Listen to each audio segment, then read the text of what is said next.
बिस्मिल्लाहिर्रहमानिर्रहीम अस्सलामु अलैकुम friends, welcome to Sharaji forex club. आज हम गोल्ड का वीकली फोरकास्ट करते हैं कि गोल्ड नेक्स्ट वीक कैसे मूवमेंट कर सकता है। कौन कौन से ऐसे इंपॉर्टेंट लेवल्स हैं जहां से हम अपनी ट्रेड एक्टिव करके मार्केट से अच्छा प्रॉफिट उठा सकें। तो हम कोशिश करेंगे कि टेक्निकली मार्केट को अच्छी तरह एनालाइज करें एंड फंडामेंटली भी देखेंगे कि कौन कौन सा ऐसा डेटा है जो मार्केट को इफ़ेक्ट कर सकता है। तो इंशाल्लाह वीडियो को एंड तक देखिएगा, स्किप मत कीजिएगा। आज ख़ास कर हम जो डिस्कशन करेंगे इस वीडियो में मार्केट को एज अ शॉर्ट टाइम हमने कौन से लेवल से मार्केट को में एंटर होना है, सेल और बाई की एंट्री कहाँ से लेनी है, एंड लॉन्ग टर्म अब मार्केट का क्या सिनेरियो होगा, मार्केट लॉन्ग टर्म सेलिंग में आ सकती है या बाइंग में आ सकती है। तो ये भी हम आगे जाके डिस्कस करेंगे, वीडियो को एंड तक देखिएगा।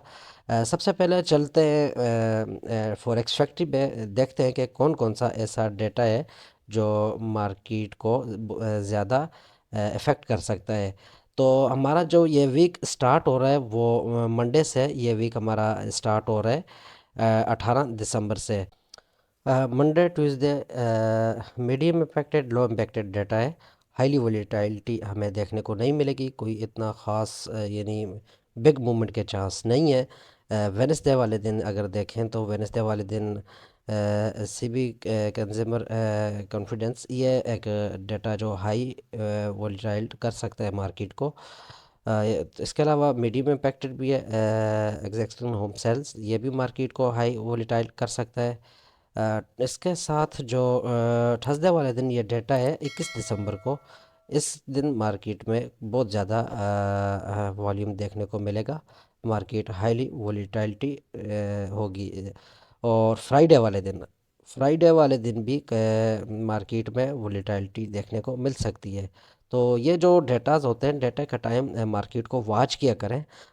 जो बिगनर्स हैं, जो न्यू ट्रेडर हैं, वो जस्ट वॉच किया करें एंड जब डेटा आ जाए, नेगेटिव आया पॉजिटिव आया, कितना पॉइंट आया, प्रीवियस इसका क्या था फोरकास्ट और एक्चुअल डेटा क्या आया, वो डेटा देख कर ही फिर मार्केट में एंटर हुआ करें। अभी चलते हैं मेन चार्ट पे, गोल्ड के चार्ट पे। वहाँ पर देखते हैं कि टेक्निकली कौन कौन से लेवल बनते हैं। तो फ्रेंड्स, अभी मेरे पास जो चार्ट ओपन है वो गोल्ड का चार्ट ओपन है। तो यहाँ पर मैं एक बहुत आसान तरीके से, आसान अल्फाज में मैं आपको समझा सकूँ, अगर अगर ये आप पैरल चैनल है कि लगाएं, H4 का चार्ट मेरे पास ओपन है। तो इसमें मार्केट में लेवल तक अगर आप इसको देखें तो एक पूरा ब्राइट ट्रेंड बनाया था मार्केट ने इस लेवल से, जो कि ये बन रहा है हमारा लेवल 1930 से। 1930 मार्केट प्रॉपर एक चैनल फॉलो करती हुई आई थी इस लेवल तक। ये जो हमारा लेवल था 2088 तक, ठीक है। अगर इसको भी थोड़ा सा संभाल करें तो ये 2050 तक और 2088 तक, यहाँ से मार्केट ने जो शूट अप किया 2140 लगाकर और ऊपर एक शेडो बना के मार्केट आई, यानी ऊपर उसने कोई H4 की भी क्लोजिंग नहीं दी, तो वापस डाउन पूरे का पूरा शेडो बनाकर, ठीक है। और फिर मार्केट ने सेम ऐसे ही चैनल बनाया, पैरेलल चैनल, वो एक सेल ट्रेंड में बनाया, ठीक है।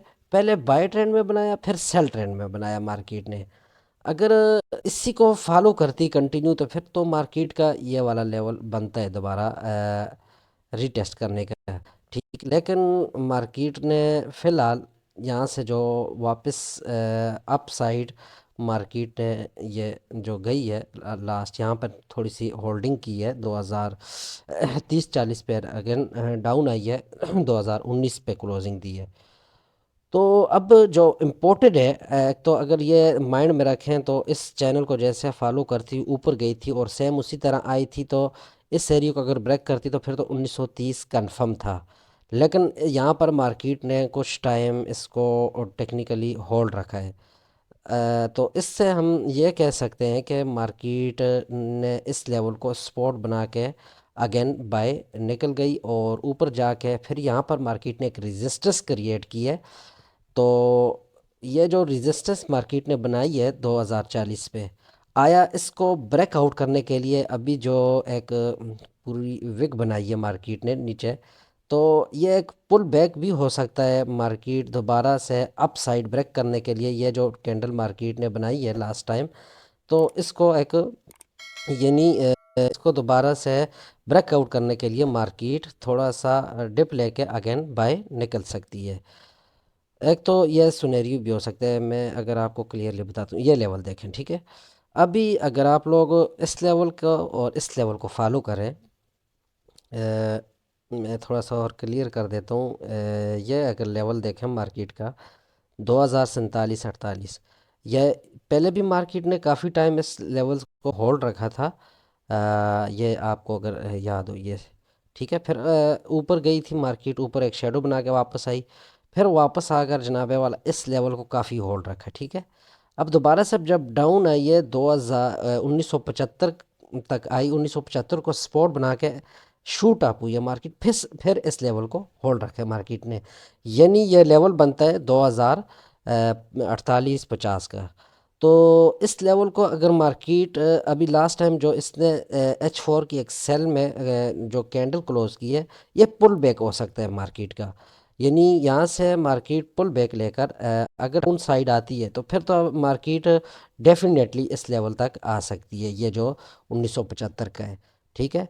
अगर मार्केट इसको पुल बैक लेकर दोबारा से अप साइड जाती है, अप साइड यानी रिटेस्ट करती है, यहाँ से ही मार्केट थोड़ा बहुत इस एरिया को होल्ड रख के अप साइड इसको ब्रेक करती है, तो फिर मार्केट का ये याद रखिएगा 2050 के अब, 2050 के अब अगर मार्केट ने सस्टेन करना शुरू कर दिया या होल्ड कर दिया ऊपर H4 की कोई कैंडल या डे 1 की कोई कैंडल, तो फिर market as a long term buying position में आ सकती है, ये याद रखिएगा। फिर मार्केट का तो जो हाई इसने लगाया है, एक तो यही होगा 2140 वाला लेवल, फिर उससे ऊपर भी 2160 और फिर 2200 की तरफ भी जा सकती है। लेकिन ये टेक्निकली लेवल्स, जो मैं कहता हूँ ना कि टेक्निकली लेवल्स हम देखेंगे जो कि बहुत इंपॉर्टेंट होते हैं, और हकीकत में मार्केट में टेक्निकल जो लेवल होते हैं वो बहुत ही इंपॉर्टेंट होते हैं। तो टेक्निकल लेवल को फॉलो किया करें। आसान अल्फाज में अभी मैं आपको अगेन रिपीट करवा देता हूँ। मंडे वाले दिन ये जो मार्केट ने लास्ट जो क्लोजिंग दी है 2019, ठीक है। अब 2019 का जो ये एरिया है, अब अगर मार्केट स्लोली डाउन आती है तो फिर तो मैंने जो चैनल बनाया, फर्स्ट हमारी जो स्पॉट है 1975-78, इसको रिटेस्ट करके दोबारा से अब जा सकती है इस लेवल तक। फ़िलहाल स्मॉल रेंज में से मूव कर सकती है। एक टेक्निकल लेवल आप इसको जहन में रखें।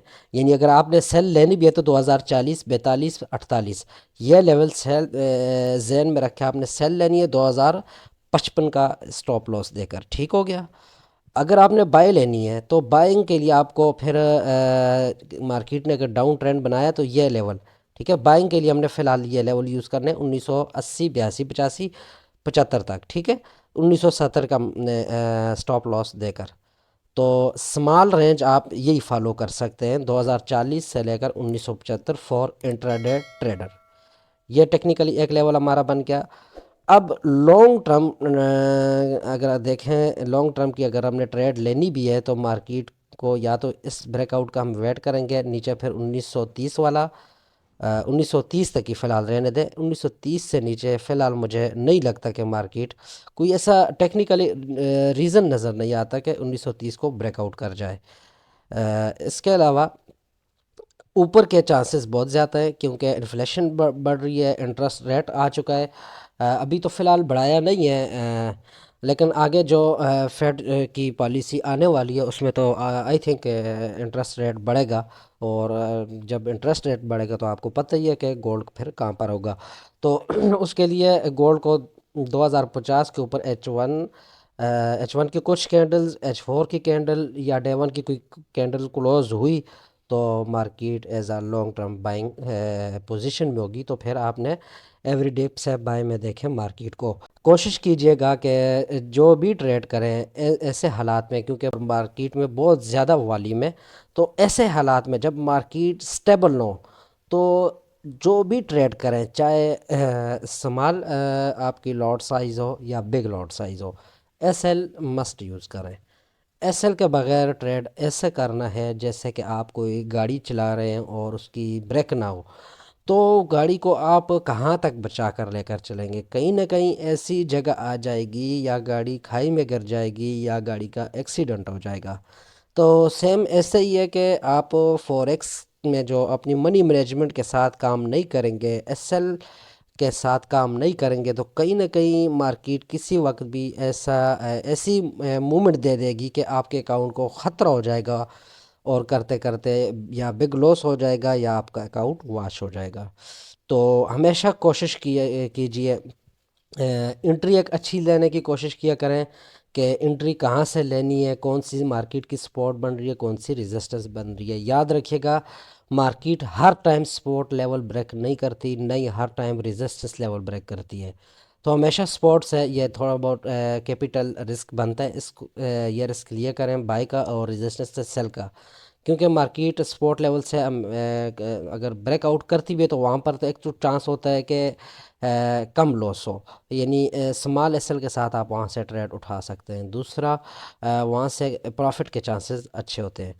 तो टेक्निकली मार्केट को फोकस किया करें, और फंडामेंटली यानी जिस टाइम जब डेटा आ रहा होता है, तो उस टाइम मार्केट से आउट हो जाया करें, मार्केट से निकल जाया करें। ठीक है। तो ये जो चीज़ें मैं बता रहा हूँ, इसको आप फॉलो करें। टेक्निकली मार्केट को फॉलो करें, टेक्निकल जो लेवल बताए उनको फॉलो करें। फंडामेंटली, ये फंडामेंटली हर बंदा इसको वॉच नहीं कर सकता, तो उस टाइम निकल जाएंगे जिस टाइम न्यूज़ आ रही है ना। आप फॉरेक्स फैक्ट्री पे या माई एफ एक्स बुक ऐप होती है, वो अपने मोबाइल में डाउनलोड कर लें, अपनी पीसी में डाउनलोड करें। साथ साथ देखा करें कौन से टाइम में कौन सा डाटा आ रहा है, जो कि इस मार्केट में, यानी आप गोल्ड पे अगर ट्रेड करते हैं तो यूएसडी के रिलेटेड जो भी डाटा होगा उस पर नज़र रखेंगे। जिस टाइम वो डाटा आएगा, आप अपने अकाउंट की सेफ्टी के लिए उसका, अगर ट्रेड एक्टिव हुआ है तो उसको क्लोज़ करें, या क्लोज़ करने की पोजीशन में नहीं है तो उसको एक स्टॉप लॉस दे दें। दूसरा, या अगर ट्रेड नहीं है तो बिल्कुल मार्केट में 1-2 घंटे के लिए आउट हो जाए, और जस्ट वॉच करें। वॉच करने का फ़ायदा ये होगा कि आपको ये पता चलेगा कि फ़लाँ डाटा आया था, इसका इतना पॉइंट प्रीवियस था, और एक्चुअल डाटा ये आया और इससे इतना मूव किया है। अब जब नेक्स्ट टाइम ये डाटा आएगा, तो इसका आपको ये आइडिया होगा कि ये डाटा इतना मूव कर सकता है, और इसका साबका जो था ये था, और इस बार भी ये एक्सपेक्ट किया जा सकता है कि ये इतने ही पॉइंट आएगा। तो ये चीज़ें काफ़ी मायने रखती हैं मार्केट में, मार्केट को समझने के लिए। तो फॉरेक्स मार्केट डेफिनेटली बहुत प्रॉफिटेबल मार्केट है, अगर कोई समझ के करे, कोई सीख के करे। तुक्के पे करेगा, लालच करेगा, वो बंदा मार खाएगा। तो मिलते हैं इंशाल्लाह फिर नेक्स्ट वीडियो में। तब तक इजाज़त दीजिए। अल्लाह हाफिज़। चैनल को लाइक करें, सब्सक्राइब करें, शेयर करें। Thank you. अस्सलाम वालेकुम।